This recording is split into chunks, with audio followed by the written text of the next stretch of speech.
Okay, this is the shells. Polished them all off in like 5 minutes. This is the mountain of seeds I've got.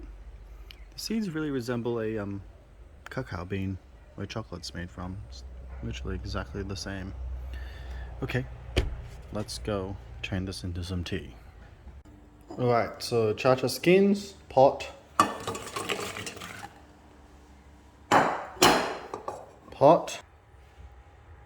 water.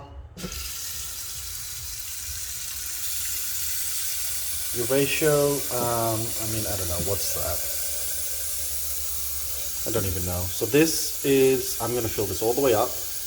And if you have more chachas, use more. Obviously, if you want it a bit stronger, use more.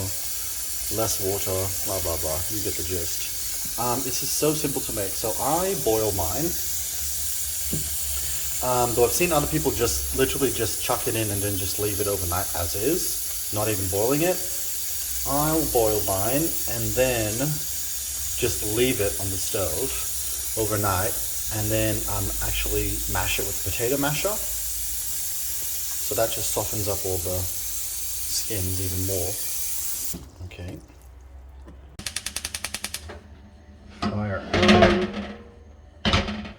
Achacha's on.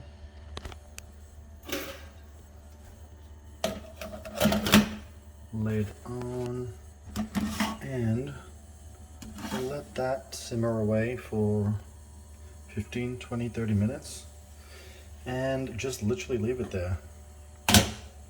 So I'm going to put some water so it can sink. So they'll all soften up and then I'll just mash it a little bit with the potato masher and strain it. And that's it. Have it chilled with a little bit of sugar.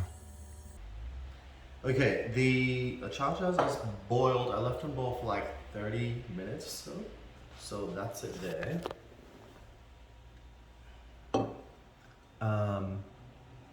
Yeah, so you're just gonna need a potato masher.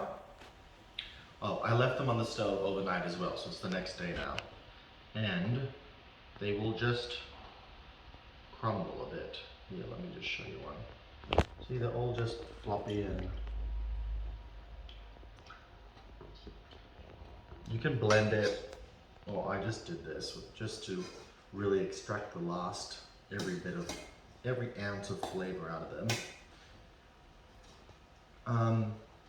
Some people have done it and not even cooked it over a stove, literally just let it seep in the water. So it will extract out of that way as well.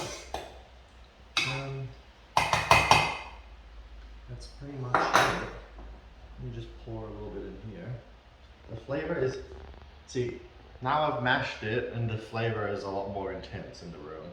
It just smells like that resiny achacha smell. Ooh.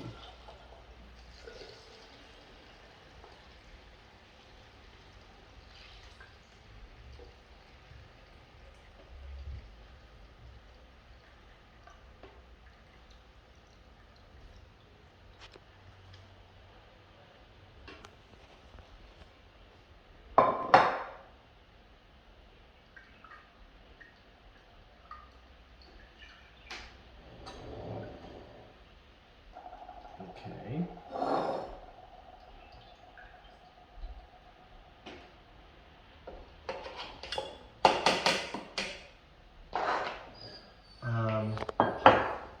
Here, a little bit of grain.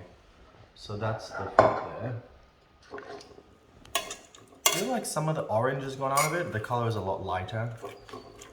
And yeah, so this is the tea.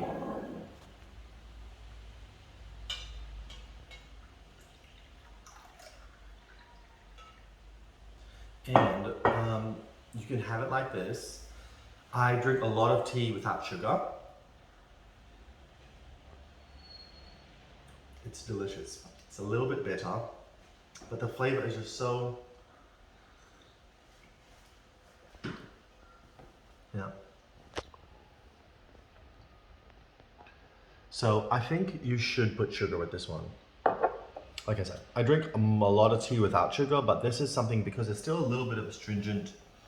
It's like kind of like a lemon peel type astringent flavor, but delicious at the same time. So I'm not going to put any sugar with it now, but yeah, definitely add some sweetener to it. So yeah, thank you. That's all guys, till the next video.